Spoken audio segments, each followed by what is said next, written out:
want to talk a little bit about subject headings in EBSCOhost. And the subject headings are, again, a controlled vocabulary of terms which are created by the indexers of the articles that go into EBSCOhost. And you can use them to help you search for sources that are, at least in the opinion of the indexers, about the same subject.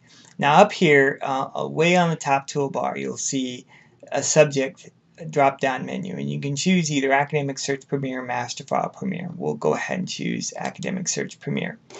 This sends us to a page where all the subject terms are actually listed out in Academic Search Premier. So you can see a cappella singing, a la carte menus, and if we clicked on these, we would actually go into a description of it. I'll demonstrate that a little bit later. But if we clicked here, we would actually select these terms to be searched. So we'd be adding them to a search list and then either connecting them with the Boolean operators and, or not. I'm going to click off of these, and probably you don't want to scroll through page after page after page of subject headings. So we're going to just do a search and see what we can find. I'm going to use one of my favorite terms, autism.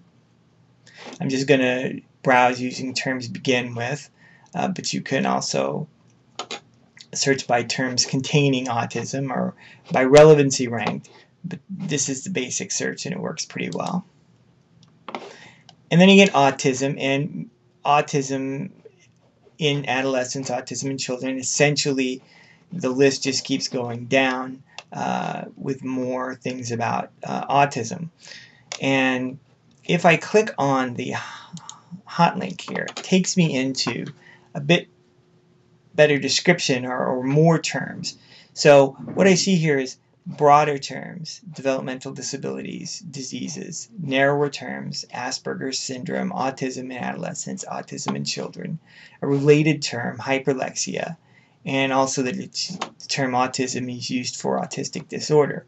Again, with any of these, I could click on them and I could be adding them to my search. I'm going to go ahead and click on autism and add it to the search. So now we see up here we have DE and then in parentheses autism. DE stands for descriptor. So if you remember that autism is a descriptor and you like what you see with those searches, you could just type in DE and autism. And actually another little trick, let me go ahead and click on search here. And we can see that 9,226 articles contain that subject term, autism. But now we can, once we have those, we can actually use keyword searching to narrow down our search. So we could add, let's just say, education into the search. And now we have only the articles where autism is one of the subject headings, and education appears somewhere in the article's abstract or in the record here. So we've cut it down to 1,113 articles. I'm going to go back here, show you another way to do that.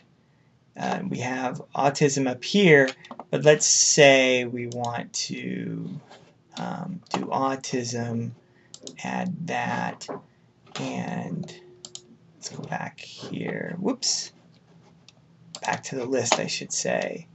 Oh, and let's do a search for communication as a subject heading. So communication, so we're going to add that. We're going to do an and in communication and add that. So now we have two descriptors, autism and communication. It kind of looks like algebra, and that's just the way that you communicate with the EBSCO interface.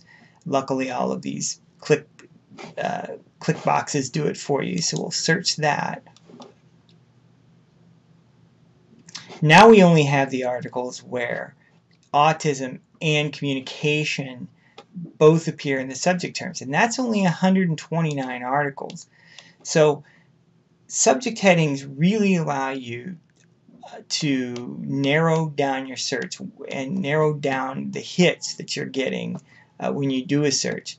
And I think It's always a good idea to start with keyword searching and when you're beginning your research and just get an idea of what's out there. But once you start to really dig in and start trying to find the articles that you actually want to read for your research, moving over and searching with subject terms is a useful strategy.